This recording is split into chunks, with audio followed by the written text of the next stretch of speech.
সরল, আমরা ওলামা একরাম সরল, সুযোগ দিচ্ছেন ফতে মক্কার মতো কয়েকটা সন্ত্রাসীর নাম কইয়া কইছেন, বাকিরা যদি আইন তাহলে আমরা গ্রহণ করবো। এখন সাইরগার আব্দুল্লাহকে সে ওলামা একরামের গালাগালি করে, শঙ্করপুরের আব্দুল মালিক কাটা লম্বা ভাইনি গাদ দেয়, যা বলে আলিমুল আমারে গালাগালি করে। আলিমুল আমারে গালি দেওয়া মুসলমানের খাম নয়, বেঈমান কাফেরের খাম। পরিষ্কার বক্তব্য, আলেমদের সাথে আমার মতবিরোধ থাকতে পারে, কিন্তু কোন আলেমদেরকে অব্যক্ত ভাষায় গালি দেওয়া, মাদ্রাসার ছাত্রদেরকে গালি দেওয়া, এদেরকে হামলা করা, এটা কোনো মুসলমানদের খাম নয়, এটা ইহুদিদের খাম, নাসারাদের খাম, বেঈমান কাফেরদের খাম। বক্তব্য পরিষ্কার, বক্তব্য পরিষ্কার। টেকা থাকলে সব হয়, কিন্তু তার টেকা নাই, আল্লাহ আছে। টেকা দেয় উকিল ধরাইয়া বলে 80 বছরের বয়স, 70 বছরের বয়স কোন ওয়াসিফুল ইসলামকে মামলা থেকে হেফাজত করা হবে, তাহলে এই দেশে ফেসিবাদের বিচার করা সম্ভব হবে না। ফেসিবাদের বিচার করতে হয় ওয়াসিফুল ইসলাম সহ, আব্দুল্লাহ মনসুর সহ, খুনি আনোয়ার আব্দুল্লাহ সহ এদেরকে গ্রেফতার করতে হবে, এদেরকে বিচারের আওতায় আনতে হবে। যদি আনা না হয়, বাংলাদেশের লক্ষ লক্ষ ওলামা একরাম তার তৌহিদি জনতাকে সাথে নিয়ে রাজপথে নামবে, তখন বিচারকরাও বিচার করতে বাধ্য হবে। আগামী দিনের কুলিদের এই কাকরাইলকে মুক্ত রাখতে, টঙ্গীর ময়দানকে মুক্ত রাখতে, আর কেন্দ্রীয় ভাবে যখনই আমাদেরকে ডাক দেওয়া হবে, এই অবস্থায় আমরা সর্বাত্মক ভাবে আমরা সেটাকে সারা দিব ইনশাআল্লাহ। আল্লাহ আমাদেরকে তৌফিক দান করবেন, আমিন। মাশাআল্লাহ ওয়া ফাতহুল করিম। আসসালামু আলাইকুম ওয়া রাহমাতুল্লাহ। এখন আপনারা সামনে শিবপুর জামাতের মহতিম হিসেবে কথা কইবা, এরপরে আমরা সংযুক্ত হবে, শেষের দিকে যাইব। আসলপুরে ইসলাম আমাদের সামনে একটা কথা অত্যন্ত পরিষ্কার হয়ে গেছে। ইজতেমার ময়দানে ঘুমন্ত অবস্থায় অথবা তাহাজ্জুদের নামাজের অবস্থায়, রুকু সজদার অবস্থায় যারা মুসলমানদেরকে, আমার ভাইদেরকে শহীদ করেছে, রক্তের সাথে তাদের লাশকে বাসায় দিয়েছে, এরা ইহুদিদের দালাল।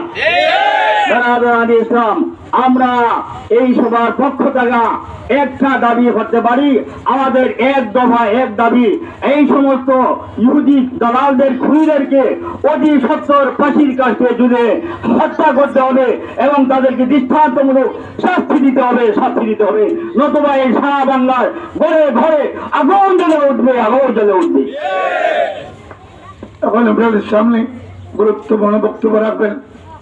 একবারে 2 দিন আগে সিল্লার সফর থেকে এসেছেন আমাদের আকিলপুর হুজুর দামান বরকাত। আসসালামু আলাইকুম ওয়া রাহমাতুল্লাহি ওয়া বারাকাতুহু। সম্মানিত তৌহিদি জনতা, আপনারা ইতিমধ্যে শুনেছেন টঙ্গীর ময়দানে বিগত 17 তারিখ দিবাগত রাত্রে সন্ত্রাসী সাতপন্থীদের হাতে আমাদের মুসল্লিদের নির্মমভাবে 3 জনকে হত্যা করেছে, শহীদ করেছে, শত শত লোককে জখম এবং আহত করেছে, পঙ্গু করেছে। এরাই 2018 সালে এই টঙ্গীর ময়দানে প্রায় 5000 আলেম ওলামা এবং তাবলীগী সাথী ভাইদেরকে মেরে পঙ্গু করেছিল, রক্তের গঙ্গা ভাসিয়েছিল। এমনি ভাবে তাদের সাহেব ভারতের নিজামুদ্দিনে 2015 সালে ভারতের শীর্ষস্থানীয় আলেম ওলামা যারা ছিল তাবলীগের সাথে, তাদেরকে মেরে রক্তাক্ত করে নিজামুদ্দিন থেকে বহিষ্কার করে দিয়েছিল। এদের রক্তের পশু সাদ সাহেব সেখান থেকে শুরু করেছিল। বাংলাদেশে 18 সাল, এবার 2024 সালের ডিসেম্বরে 17 তারিখ দিবাগত রাত্রে এ হত্যাযজ্ঞ আমরা দেখেছি, সারা দেশ দেখেছে, সারা দুনিয়া দেখেছে। আমরা ধৈর্যের বাঁধ রক্ষা করেছিলাম, আমরা ধৈর্যহীন হয় নাই। যেহেতু তাবলীগের সবর, ধৈর্য, মাফ করে দেওয়া এগুলো ছিল তাদের আদর্শ, যে কারণে আমরা প্রতিহিংসামূলক কিছু করিনি, আইনের আশ্রয় নিয়েছিলাম, কিছু দেখতে পাচ্ছি না। এবার আইসা আমরা প্রশাসনকে জানিয়ে দিয়েছি, যারা হত্যাকাণ্ড করেছে, রক্তক্ষয়ী সংঘর্ষ করেছে, তাদেরকে অনতিবিলম্বে বিচারের আওতায় এনে শাস্তি দেওয়ার দাবি জানিয়েছিলাম। আজ পর্যন্ত সেই দাবিটুকু সরকার রক্ষা করতে পারছে না। বলেছিল তারা করবে, কিন্তু এখনো করে নাই। মাত্র 3 জনকে গ্রেফতার করেছে। আমরা জিজ্ঞাসা করতে চাই, এই দারভারটা কিভাবে চলতে থাকবে? তাদের বিচার যদি আগে হয়ে যেত তাহলে আজকের সঙ্গে সেই 17 তারিখের ঘটনা ঘটতো না।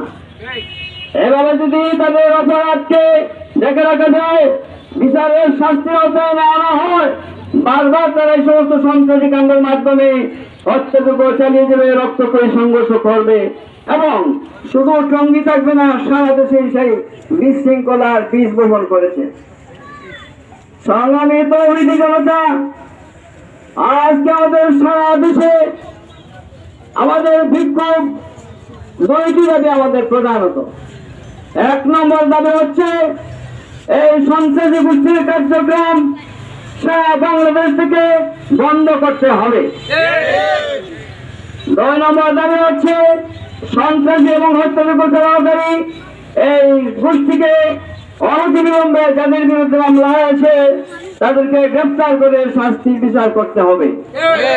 যদি এগুলো না করা হয় তাহলে আগামীকালকে আমাদের সারা বাংলাদেশের শীর্ষস্থানীয় ওলামায়ে কেরাম বসবেন, ওলামা সমাবেশ হবে, সেখান থেকে পরবর্তী কর্মসূচি ঘোষণা করা হবে। যে কোনো কর্মসূচি ঘোষণা করা হয়, এই ঘোষণার সাথে আমরা একমত থাকবো ইনশাআল্লাহ। সংগ্রামী তৌহিদি জনতা, যেহেতু তাবলীগ একটি অহিংস দল, তাবলীগের মারামারি হানাহানি ছিল না, যারা আমদানি করছে এরা বাস্তবিক তাবলীগী নয়। তাবলীগের উসুলে একরামুল মুসলিমিন ছিল, এই 6 উসুল থেকে তারা 1 উসুল বাদ দিয়ে দিয়েছে। সংগ্রামী দেশবাসী, এই সন্ত্রাসী তাবলীগীকে আমাদের দেশের কোন মসজিদে জায়গা দেওয়া যাবে না। আর আমরা কাকরাইল থেকে আমরা পরশুদিন আসছি, মাত্র বুধবার, এখানে